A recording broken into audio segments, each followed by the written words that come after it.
morning.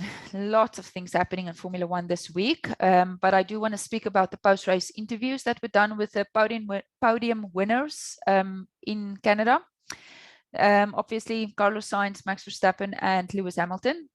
So I'll jump straight into it. If you have not watched my other videos where I do look at the interviews, I do look at the words that they use, because we do know the way we process the world around us comes out in the language that we use. So that's why I'm doing it. If you look at the answers during the post-race interview, the answers that Carlos Sainz and Max Verstappen gave to the journalist, very to the point, technical in their responses, whether it is from their own driving capabilities or their or the car's performance. Lewis did way better than I expected, because if you go back and look at his previous interviews, he would start off the question with something about himself and might even use the word I in the first sentence, but then he starts to deflect the question back to other people, like to his team and to the car. It was almost always about other people and never about himself. So it was good to actually see that he does answer the question talking about himself and how he is driving in a nutshell. The other thing that stood out for me as well, and I've seen this in previous interviews, I've spoken about it previously, is the way Lewis addressed people that are in the room with him. So Carlos Sainz, Max Verstappen, if they refer to one another, when in their response, they will always call one another on the name. So like if Carlos is speaking about what Max was doing, he would say Max, yada, yada, yada, yada. And Max would do the same. If he was speaking about Carlos, he would say Carlos, yada, yada, yada, yada. Lewis will never call somebody on their name. He always talks about them, they, or these guys. When they are in the room with him, he speaks about these guys. Now, from experience and in the psychological world, two reasons, there can be a tons of reasons, obviously I don't speak with him, but two things that come up when people do use that type of language. The first one is what we would call a lack of respect for authority.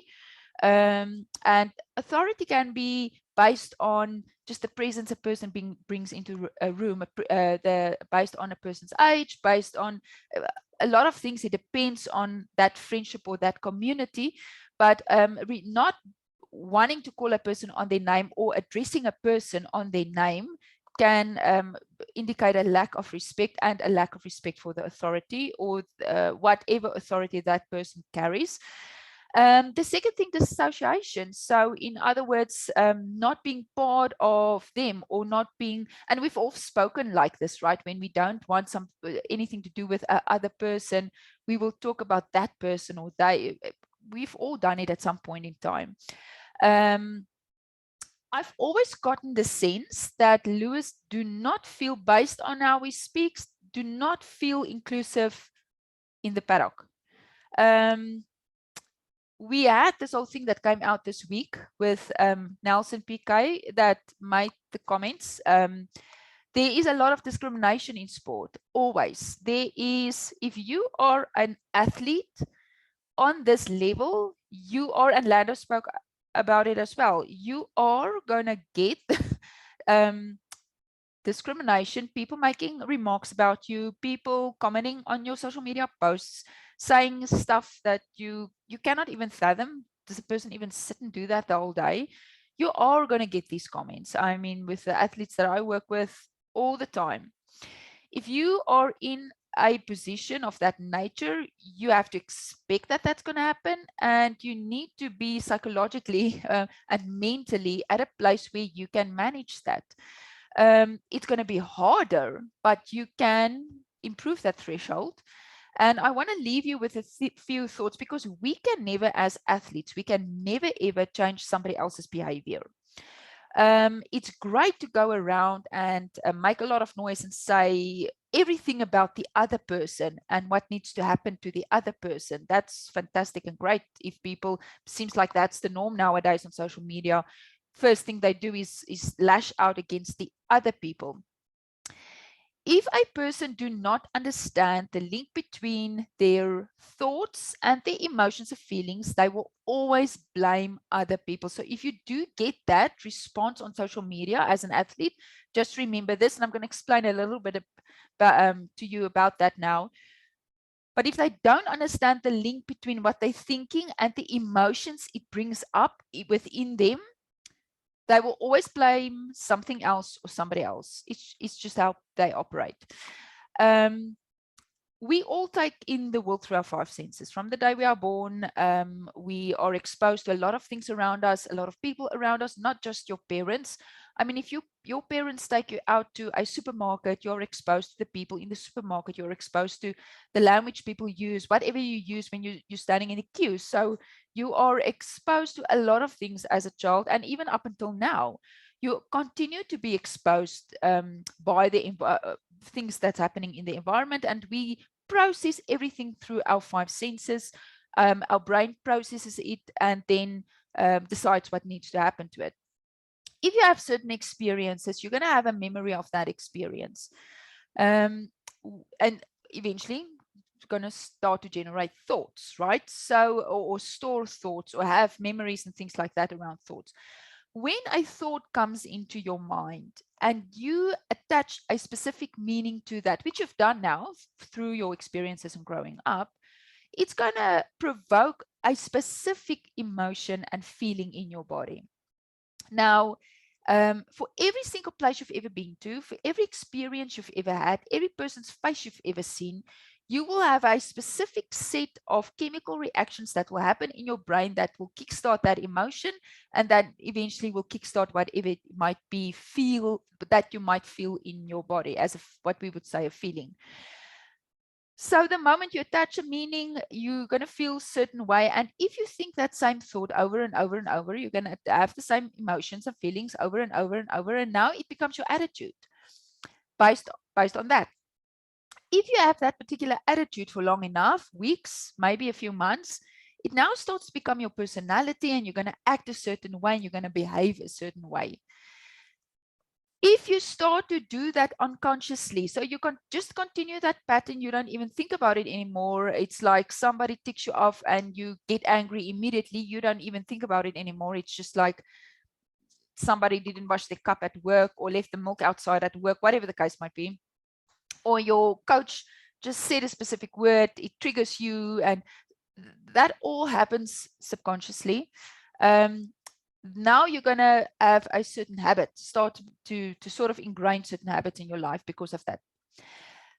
If you do that long enough, it's going to become your identity. It's going to become the person that you are. Now people are going to start to label you as a introvert or an extrovert, and you're going to start to label yourself as an introvert or extrovert or a procrastinator. I mean, I hear people love to label themselves, and people love to do that because then they can categorize themselves, and it feels like they belong in a particular place. If they can categorize them as part of introverts, then they feel like they belong in a close little group, right?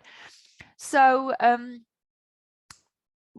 as an individual, the only thing I have control over if something like that happens to me, or as an individual or an athlete, is you need to change the meaning that you attach to that thought. Now, it's not about changing the event. You're going to have a bunch of experiences. It's not about changing the actual experience. It has happened. You cannot change that.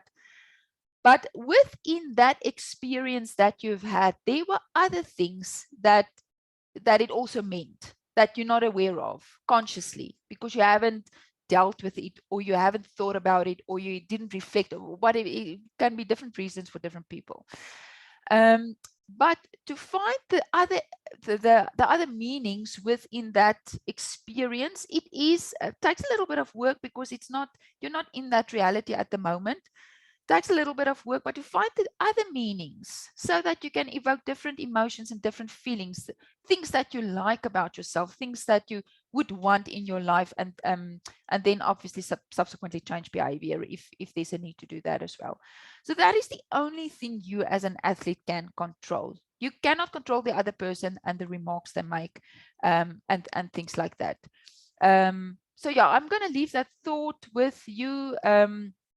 You know, it's almost like I'm thinking now, it's almost like when you have these habits and behaviors and things that run in your life on autopilot, or even emotions that come up subconsciously because of a trigger, it's like an aeroplane that flies on autopilot. If that plane goes into a storm, thankfully nowadays autopilot will disengage, right, automatically. But if that plane goes into a storm on autopilot, the environment, the storm, is going to have an impact on the plane. The plane will probably go down.